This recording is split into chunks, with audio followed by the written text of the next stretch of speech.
Educare বায়োলজিতে সকলকে স্বাগত। এখন আমার আলোচ্য বিষয় হলো অ্যান্টিজেন অ্যান্টিবডি বিক্রিয়া বা antigen antibody reactions. Antigen antibody কিভাবে বিক্রিয়া করে সেটাই আমার প্রধান আলোচ্য বিষয়। এখানে আলোচ্য সূচিগুলি হলো এই অ্যান্টিজেন অ্যান্টিবডি বিক্রিয়া কি, অ্যান্টিজেন অ্যান্টিবডি বিক্রিয়ার গতিশীলতা, অ্যান্টিজেন অ্যান্টিবডি বিক্রিয়ার প্রকৃতি, অ্যান্টিজেন অ্যান্টিবডি আন্তঃক্রিয়ার পর্যায়, এই চারটি বিষয় আলোচনা করব। তো প্রথমত অ্যান্টিজেন অ্যান্টিবডি বিক্রিয়া কি? যে জৈব রাসায়নিক প্রক্রিয়ায় দেহের দেহতরলে কিংবা দেহতরলের বাইরে একটি নির্দিষ্ট অ্যান্টিজেন এর সঙ্গে একটি নির্দিষ্ট অ্যান্টিবডি দুর্বল অসমযোজী বন্ধনের দ্বারা যুক্ত হয়ে অ্যান্টিজেন অ্যান্টিবডি যৌগ গঠন করে বা ইমিউনো যৌগ গঠন করে, তাকে বলা হয় অ্যান্টিজেন অ্যান্টিবডি বিক্রিয়া। অর্থাৎ অ্যান্টিজেন অ্যান্টিবডির সঙ্গে যে দুর্বল অসমযোজী বন্ধনের দ্বারা যুক্ত হয়ে অ্যান্টিজেন অ্যান্টিবডি যৌগ গঠন করে, তাকে বলা হয় অ্যান্টিজেন অ্যান্টিবডি বিক্রিয়া। হলো এই অ্যান্টিজেন অ্যান্টিবডি বিক্রিয়ার গতিশীলতা বলে একটা বিষয় আছে। যেমন উৎসেচক সাবস্ট্রেট বিক্রিয়ার গতিশীলতা আছে, এর ক্ষেত্রেও তেমনি একটি গতিশীলতা আছে। একটি অ্যান্টিবডির একটি বাধক স্থান বা প্যারাটোপের সঙ্গে একটি একযোজী অ্যান্টিজেনের রাসায়নিক বিক্রিয়া হলো এই অ্যান্টিজেন প্লাস অ্যান্টিবডি, অবমুখী চিহ্ন Ki, K-1, antigen antibody complex. এবার এই K1 মানে কি? K1 হচ্ছে সম্মুখ বিক্রিয়ার হার বা অ্যান্টিজেনের সঙ্গে অ্যান্টিবডির সংযুক্তির হার। আর K- এটা কি? সাধারণত অ্যান্টিজেন অ্যান্টিবডির বিপরীত বিক্রিয়ার হার বা অ্যান্টিজেন অ্যান্টিবডির বিযুক্তির হার। আচ্ছা, এবার K1 by K1 equal to Ka। K মানে কি? ইকুইলিব্রিয়াম কনস্ট্যান্ট বা ধ্রুবক, equal to antigen antibody complex by K1 into K-1, এটা থার্ড ব্র্যাকেটের মধ্যে। এই হলো অ্যান্টিজেন অ্যান্টিবডি বিক্রিয়ার গতিশীলতা। এই হলো দ্বিতীয় বিষয়। তৃতীয় বিষয় হলো অ্যান্টিজেন অ্যান্টিবডি বিক্রিয়ার প্রকৃতি। এর প্রথম হচ্ছে সুনির্দিষ্টতা। উৎসেচক সাবস্ট্রেট বিক্রিয়া যেমন তালাচাবি সম্পর্ক আছে, ঠিক তেমনি অ্যান্টিজেন অ্যান্টিবডি বিক্রিয়ার তালাচাবি সম্পর্ক আছে। অর্থাৎ একটি নির্দিষ্ট অ্যান্টিজেন একটি নির্দিষ্ট অ্যান্টিবডির সঙ্গে যুক্ত হতে পারে। এই যে সম্পর্ককে বলা হয় তালাচাবি সম্পর্ক। যেমন একটি নির্দিষ্ট তালাকে একটা নির্দিষ্ট চাবি দিয়ে খোলা যায়, তেমনি একটি নির্দিষ্ট অ্যান্টিবডি নির্দিষ্ট অ্যান্টিজেনের সঙ্গে বিক্রিয়া করে, একে বলা হয় সুনির্দিষ্টতা। দ্বিতীয় প্রকৃতি। অ্যান্টিজেন অ্যান্টিবডি বিক্রিয়ায় অংশগ্রহণকারী সংগঠন অ্যান্টিজেন অ্যান্টিবডির সঙ্গে যুক্ত হয় নির্দিষ্ট অংশের দ্বারা। অ্যান্টিজেনের যে অংশ, যে নির্দিষ্ট অংশ অ্যান্টিবডির সঙ্গে যুক্ত হয় তাকে এপিটোপ বলা হয়। আবার অ্যান্টিবডির যে নির্দিষ্ট অংশ অ্যান্টিজেনের সঙ্গে যুক্ত হয় তাকে প্যারাটোপ বলা হয়। এই নির্দিষ্ট এপিটোপ নির্দিষ্ট প্যারাটোপের সঙ্গে সংযুক্ত হয়। এই যে অ্যান্টিবডির প্যারাটোপ, এটা সাধারণত পৃষ্ঠ পৃষ্ঠতলে থাকে এবং সমতলিক হয়, ফলে খুব সহজেই অ্যান্টিজেন অ্যান্টিবডির সঙ্গে যুক্ত হতে পারে। একে বলা হয় অ্যান্টিজেন অ্যান্টিবডি বিক্রিয়ার অংশগ্রহণকারী সংগঠন। নেক্সট, অ্যান্টিজেন অ্যান্টিবডি বিক্রিয়ায় অংশগ্রহণকারী বন্ধন।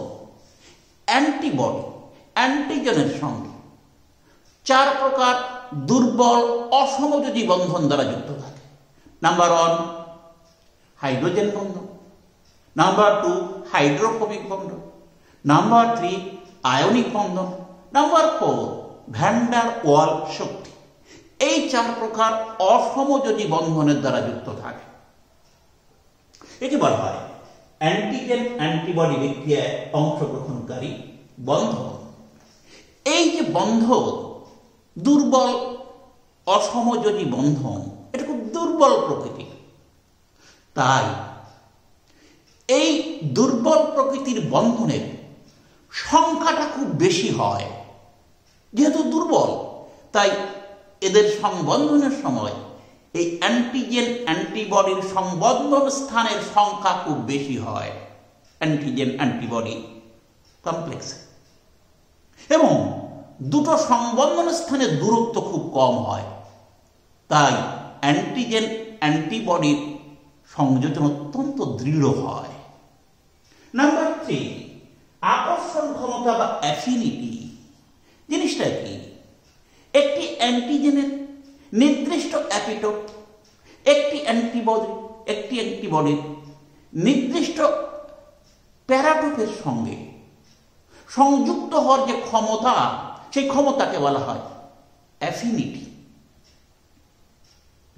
এই অ্যাফিনিটি নির্ভর করে অ্যান্টিজেন অ্যান্টিবডি সংযুক্তির বিয়োজন ধ্রুবকের উপর, বিয়োজন ধ্রুবক এর উপর নির্ভর করে অ্যান্টিবডির সঙ্গে অ্যান্টিজেনের অ্যাফিনিটি। এই বিয়োজন ধ্রুবকটা কি? কোন ধ্রুব অ্যান্টিজেনের যে ঘনত্বে প্যারাটোপে অ্যান্টিবডির প্যারাটোপের 50%, অ্যান্টিবডির প্যারাটোপের 50% অ্যান্টিজেনিক ডিটারমিনেন্টের সঙ্গে যুক্ত হয়, অ্যান্টিবডির সেই ক্ষমতাকে বলা হয় অ্যাফিনিটি। এই অ্যাফিনিটি, এই যে সংযুক্ত ক্ষমতা, এটা হচ্ছে বিয়োজন বল।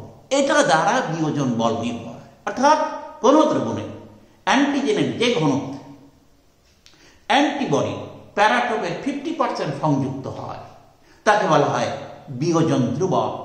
এই বিয়োজন ধ্রুবকের মান যত কম হবে,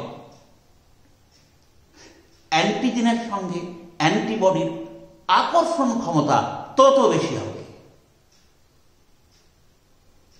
হলো, এই হলো। নেক্সট, অ্যাবিলিটি বা বলা হয় লিপসা। অ্যাবিলিটি একটি অ্যান্টিজেনের সঙ্গে একটি অ্যান্টিবডির সামগ্রিক বিক্রিয়ার ক্ষমতাকে বলা হয় অ্যাবিলিটি। আবার একটি অ্যান্টিজেনের সঙ্গে একটি অ্যান্টিবডির সামগ্রিক বিক্রিয়ার ক্ষমতাকে বলা হয় অ্যাবিলিটি। এই অ্যাবিলিটি নির্ভর করে অ্যান্টিবডির যোগ্যতা, এর এই যোগ্যতার উপর বিশেষ করে নির্ভর করে। যদি অ্যান্টিবডি মনোমারিক হয়, তবে একটি অ্যান্টিজেনের সঙ্গে তার যে অ্যাবিলিটি যদি ডাইমেরিক হয়, তাহলে ডাইমেরিক অ্যান্টিবডি অ্যাবিলিটি বা একটি অ্যান্টিজেনের সঙ্গে বিক্রিয়ার অংশগ্রহণ ক্ষমতা মনোমারের থেকে বেশি। আবার পেন্টামেরিক অ্যান্টিবডি অ্যাবিলিটি দ্বিমেরিক থেকে আরো বেশি, ডাইমেরিক থেকে আরো বেশি। অর্থাৎ মনোমেরিক এর অ্যাবিলিটি থেকে ডাইমেরিকের অ্যাবিলিটি বেশি, আবার ডাইমেরিকের থেকে পেন্টামেরিকের অ্যাবিলিটি বেশি। এই হলো অ্যান্টিজেন অ্যান্টিবডি বিক্রিয়ার প্রকৃতি। চতুর্থ আলোচনা হচ্ছে অ্যান্টিজেন অ্যান্টিবডি বিক্রিয়ার পর্যায়। এখানে 3টি পর্যায় আছে। ফার্স্ট পর্যায় কি? ফার্স্ট পর্যায় হলো অ্যান্টিজেন জীবদেহে বা প্রাণীদেহে প্রবেশ করলে নির্দিষ্ট অ্যান্টিজেনের প্রভাবে নির্দিষ্ট অ্যান্টিবডি আগে সংশ্লেষিত হয় বা তৈরি হয়। এটা হলো ফার্স্ট পর্যায়। দ্বিতীয় পর্যায়ে নির্দিষ্ট অ্যান্টিজেন নির্দিষ্ট অ্যান্টিবডির সঙ্গে সংযুক্ত হয়ে তৈরি করে অ্যান্টিজেন অ্যান্টিবডি কমপ্লেক্স। এই হলো দ্বিতীয় পর্যায়। এই ফার্স্ট পর্যায় এই। এবার এই যে অ্যান্টিজেন ও অ্যান্টিবডি নিঃসৃত টক্সিন বা বিষাক্ত পদার্থকে অ্যান্টিবডি কি করে? নিষ্ক্রিয়করণ করে। এই হলো তৃতীয় পর্যায়। এই যে নিষ্ক্রিয়করণ সাধারণত দুটো পদ্ধতির মাধ্যমে হয়। এক হলো ফ্যাগোসাইটোসিস আর এক হচ্ছে ডায়াপেটেসিস। ফ্যাগোসাইটোসিসের আবার কয়েকটা পর্যায় আছে। ফার্স্ট পর্যায় হলো ফ্যাগোসাইটের নিকটে জীবাণুর আগমন বা অ্যান্টিজেনের আগমন। এবার ফ্যাগোসাইটোসিস এই ফ্যাগোসাইট কর্তৃক এই ফ্যাগোসাইট কি? শ্বেত রক্তমণি, নিউট্রোফিল, মনোসাইট বা ম্যাক্রোফাজ। এবার ওই ফ্যাগোসাইট দ্বারা জীবাণু গ্রহণ।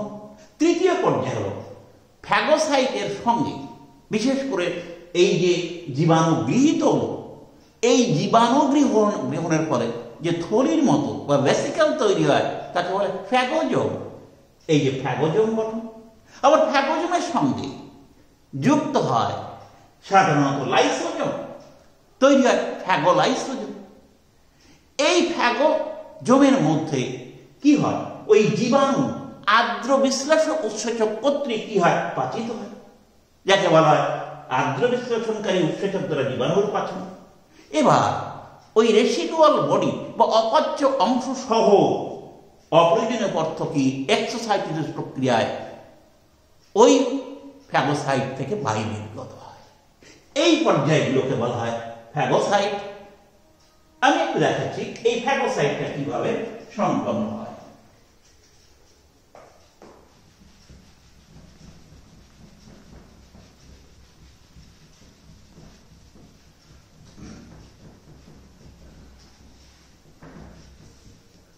এরকম ভাবে সাধারণত এই হলো অ্যান্টিজেন। এবার এই হলো ফ্যাগোসাইটিক কোষ। এরকম থাকে, ক্ষণপদ থাকে। এই ক্ষণপদ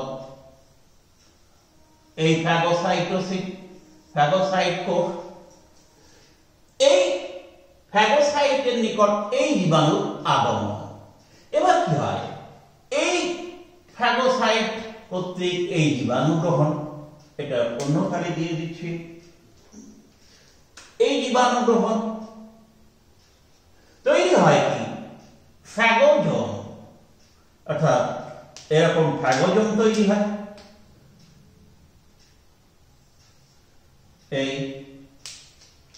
এটা হলো ফ্যাগোজোম। এই ফ্যাগোজোমের সঙ্গে যুক্ত হয় সাধারণত কি? লাইসোজোম। এর সঙ্গে যুক্ত হয় লাইসোজোম। এই লাইসোজোম এখানে আছে এর মধ্যে জীবাণু। এবার লাইসোজোমের মধ্যে আর্দ্র বিশ্লেষক উৎসেচক থাকে। এই আর্দ্র বিশ্লেষক উৎসেচকের সাহায্যে এই জীবাণু কি হয়? পাচিত হয় এবং তৈরি হয় রেসিডুয়াল বডি। অতঃপর এই এখান থেকে অপাচ্য অংশ এরকম বাইরে নির্গত হয়। এই হলো ফ্যাগোসাইটোসিস প্রক্রিয়ার দ্বারা। এটার নাম ম্যাক্রোফাজ, এটার নাম জীবাণু। ম্যাক্রোফাজ, এটা জীবাণু, এটা ম্যাক্রোফাজ। এটা কোষ পর্দা, এটা ফ্যাগোজোম, এই ফ্যাগোলাইসোজোম। এটা হচ্ছে অপাচ্য অংশ সহ জীবাণু। এবার হচ্ছে বর্তনিষ্ঠ। এটা হলো ফ্যাগোসাইটোসিস। এছাড়া আরেকটা প্রক্রিয়া আছে যেমন ডায়াপেটেসিস। এর আবার কয়েকটা ধাপ আছে। এখানেও ফার্স্ট রোলিং। আমি এটা একটু দেখিয়েছি।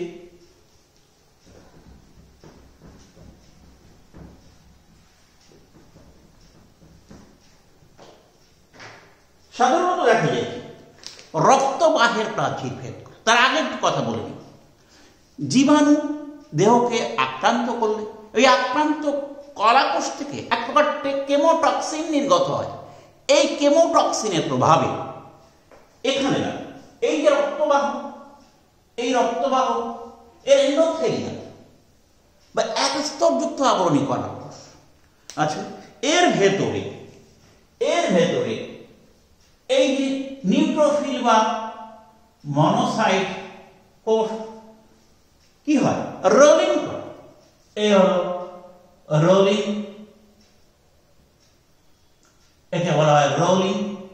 এই রোলিং এর পরে এই রক্তজালকের অন্তঃপ্রাচীরে, এই যে রক্তজালক, এই রক্তজালকের অন্তঃপ্রাচীরে, এই অন্তঃপ্রাচীরে এখানে কি হয়, সংযুক্ত হয়। রক্তজালকের অন্তঃপ্রাচীরে এই যে নিউট্রোফিল এখানে সংযুক্ত